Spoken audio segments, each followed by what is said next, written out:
All right, welcome to session 9. This week we're talking about mobile learning. This is taking place all over the world right now. In fact, you may be doing it right now. You might be watching this on a mobile device. Um, One-to-one in schools, where the schools provide every student a laptop, in some cases includes mobile devices. There are schools out there that are giving out iPads, some that are giving out iTouches, some that are giving out laptops. Other schools are now moving towards bring your own device, much like a university model, where students are encouraged to bring their own devices on campus, get access to Wi-Fi, school resources, and be able to use those in learning.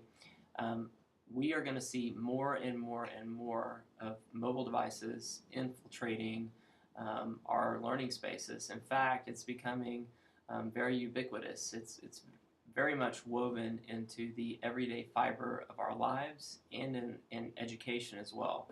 And certainly, there are many advantages and disadvantages to this. Some of the advantages are that every student has access to rich resources through their device, being able to get online and participate, being able to organize their information, be able to create things.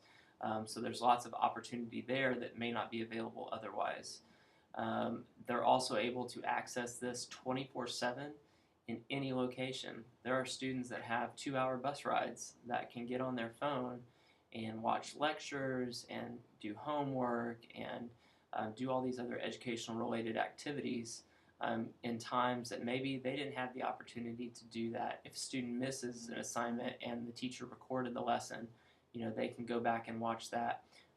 If they get home and realize they don't remember what the teacher said specifically. Again, if those lectures are recorded or if it's a flipped classroom model, they can watch it over and over and over until they get it. There are going to be some disadvantages. Obviously, technology can be a huge distraction in class because now you've got students that have these devices that can where they can be doing multiple things at one time. They may be switching between instant messaging, they may be switching between getting on the internet or Facebook or Instagram or actually doing what they're supposed to be doing. And because these devices multitask so easily and seamlessly, it's very hard to manage. And also, obviously classroom management is going to continue to be an issue when you are accessing these devices. But one of the things that we found is that the novelty wears off with time. I don't know if you remember back to having your first calculator, but you probably played on the calculator and spelled the words by turning it upside down, and you were really excited to have that device in your hand. However, as you use that for its intended purpose and you continue to use it, the novelty wore off a little bit, and you were more or less using that device appropriately. Now, obviously, computers and mobile devices are a little bit more um, have a little bit more going than a calculator, so it's easier, to continuously, be off topic. But again, ultimately that's a classroom management issue, not necessarily an issue of the technology. And so putting appropriate policies and procedures in place are going to help teachers manage that effectively. So we're going to continue again to see mobile devices continue to infiltrate our schools. They're really leveling the playing ground when it comes to the haves and have-nots. We talk about the digital divide. And some students having internet access and others not. Some having computers and others not.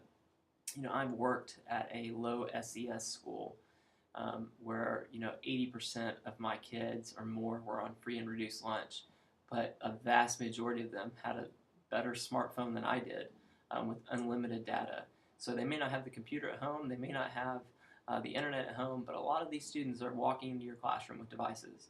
And if your policies allow it at school, it's a great way to leverage what they have to take advantage of some of the rich resources that technology offers, that the internet offers. And so we're going to be, again, taking more of a look at that as we move forward. And this week you're going to be reading articles about it and discussing it as well, so look forward to that. Again, I'm going to put the plug in there. Make sure that you are not falling behind on these assignments. They are very much self-paced, and you need to be accessing the rubrics and criteria sheet and looking at the schedule, making sure that you're on track and that you're not going to be surprised at the end of the semester with all these due dates coming up. So if there's anything I can do to help you, assist you, answer any questions, feel free to reach out to me, email me, call me, text me, and I will get back to you as soon as I can. Have a great day, and we will see you next session.